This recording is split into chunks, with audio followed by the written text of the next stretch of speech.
पुरुषार्थ को बढ़ाया। तो हमें भी क्या करना है? यही पुरुषार्थ करना है। लेकिन यह अभ्यास करने के लिए क्या करें जो कि हमारी अशरीरी अवस्था सदा बनी रहे? इसके लिए बाबा क्या कहते हैं? बच्चे, फरिश्ता बनो, डबल लाइट फरिश्ता। लाइट मीन्स हल्का,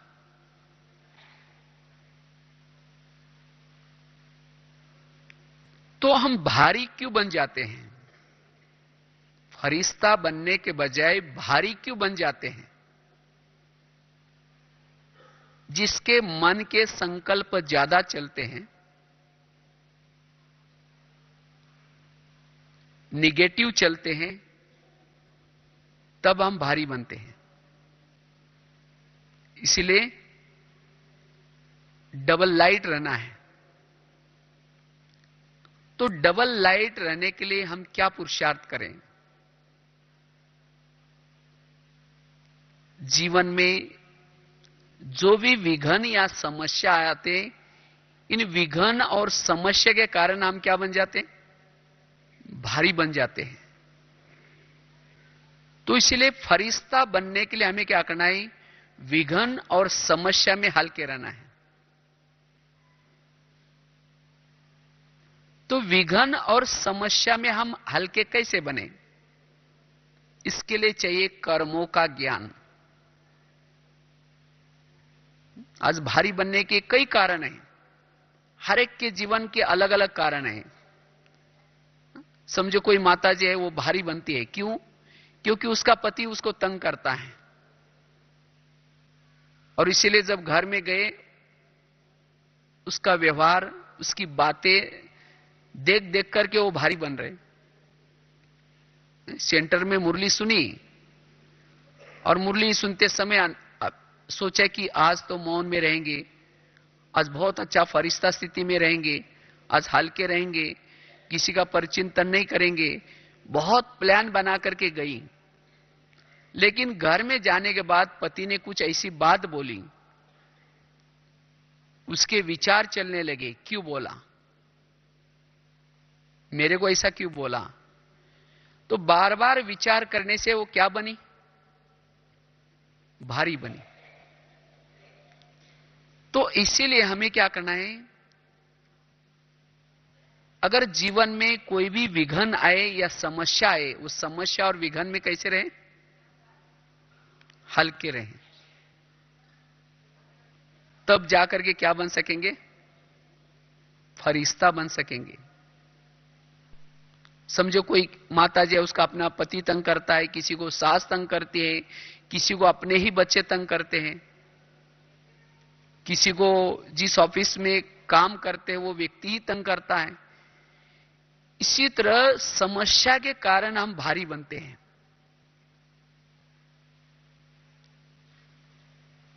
तो इसीलिए समस्या में हमें हल्के रहना है। इसके लिए क्या चाहिए?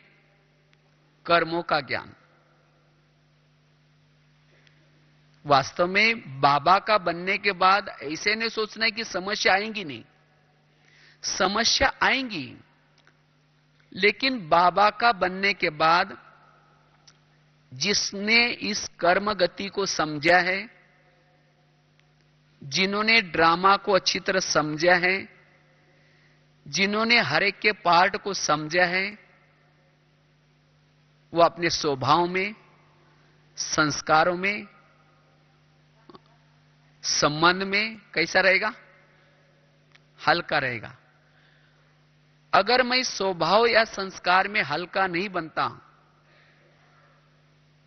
मुझे वो बातें भारी करते, इसका मतलब मैंने यथार्थ ज्ञान को नहीं समझा, कर्म गति को नहीं समझा।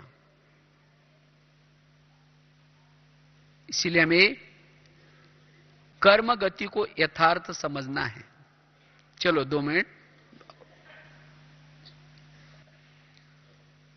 तो इस तरह से हमें अपने मन को हल्का रखने के लिए वर्तमान समय इस कर्म गति को समझना बड़ा जरूरी है।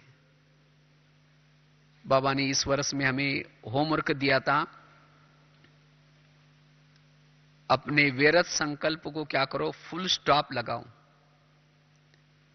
क्योंकि जितने व्यर्थ संकल्प ज्यादा चलेंगे, जितना मन ज्यादा चलेगा, उतना मन भारी होगा।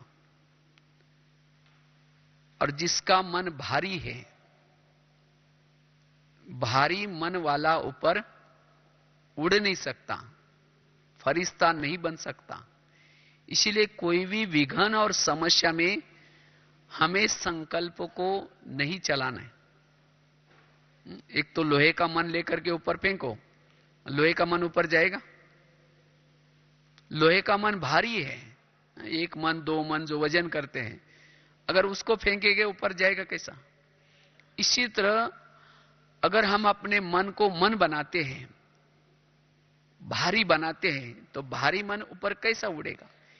इसीलिए कोई भी विघ्न और समस्या में मन को हल्का रखना है। और मन को हल्का रखने के लिए कर्म गति को समझना जरूरी है।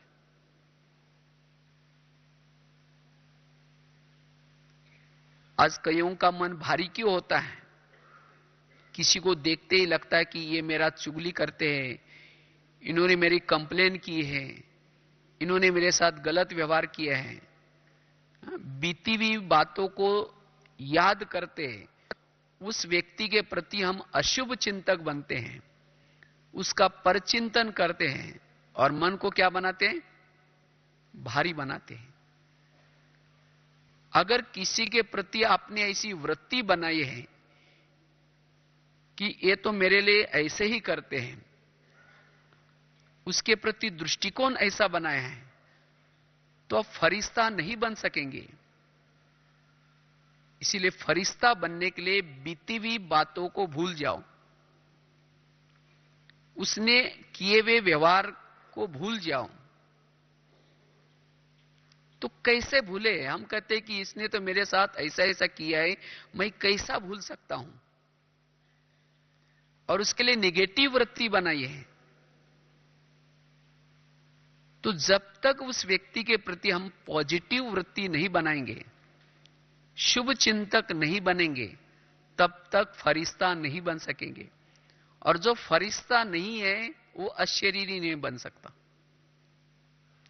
तो उसके प्रति पॉजिटिव दृष्टिकोण कैसे बनाएं? उसके लिए क्या करो? उसके निगेटिव व्यवहार को पॉजिटिव बनाओ। अगर वो ऐसा मेरे साथ व्यवहार ना करता तो मेरा कभी कल्याण ही नहीं होता। इसके ऐसे व्यवहार के कारण तो मेरा कल्याण हुआ है। जैसे एक रामायण की घटना सुनाते ना, राम राजा बनने वाला था, लेकिन रात में आकर के मंत्रा ने क्या किया? कई कई को दो चार उल्टी बातें सुनाई। कहा कि तुम्हारा बेटा भी तो है, तुम अपने बेटे को छोड़ करके राम को राजा बना रही। और ये बातें सुन करके मंत्रा ने क्या किया? कई ने क्या किया? उसको राम को राजा बनाने के बजाय उसको 14 वर्ष में वनवास के लिए भेजा। वनवा में गया, सीता गई, लक्ष्मण भी गया, और तीनों चले गए घर से। वियोग के कारण दशरथ ने प्राण त्यागा। फिर उनको जंगलों में रहने का प्रॉब्लम, खाने का प्रॉब्लम। तो ये दृश्य सब देख करके हमारी भावना कैसी चलेगी मंत्रा के प्रति? अच्छी या बुरी? सब कहेंगे देखो इसने इनको विघ्न डाला। लेकिन वास्तव में देखा जाए तो मंत्रा ने जो किया वो अच्छा ही किया। अगर मंत्रा ऐसा काम ना करती तो राम क्या बनने वाला था? राजा। अगर राजा बनता तो जंगल में नहीं जाता। अगर जंगल में न जाता तो सीता की चोरी ना होती। अगर सीता की चोरी ना होती तो रावण को ना मारता।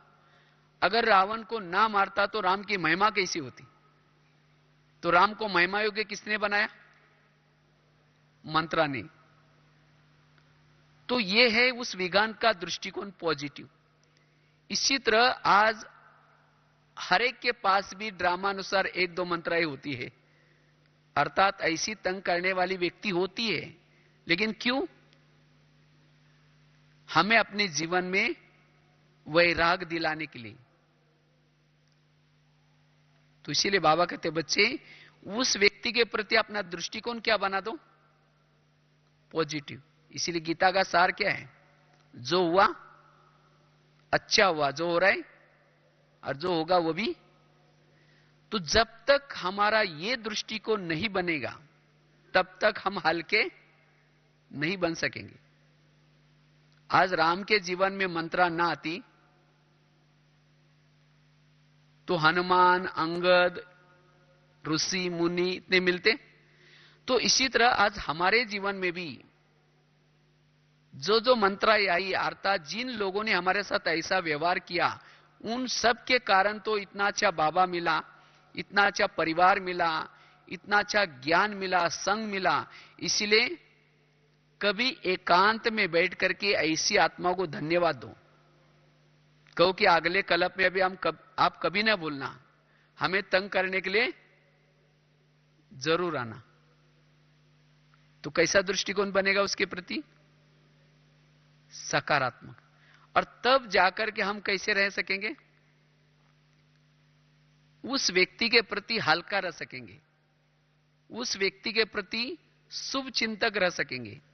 इसीलिए बाबा कहते बच्चे, आज यही बातें हमें आत्मचिंतन, परमात्मा चिंतन, सोमानों का चिंतन करने नहीं दे रहे।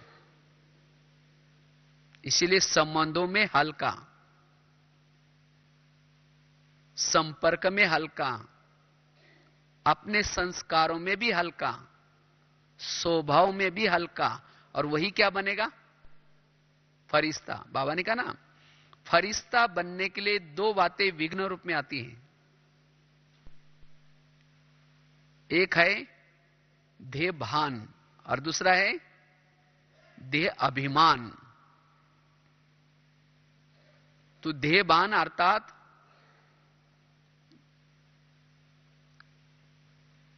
कोई ना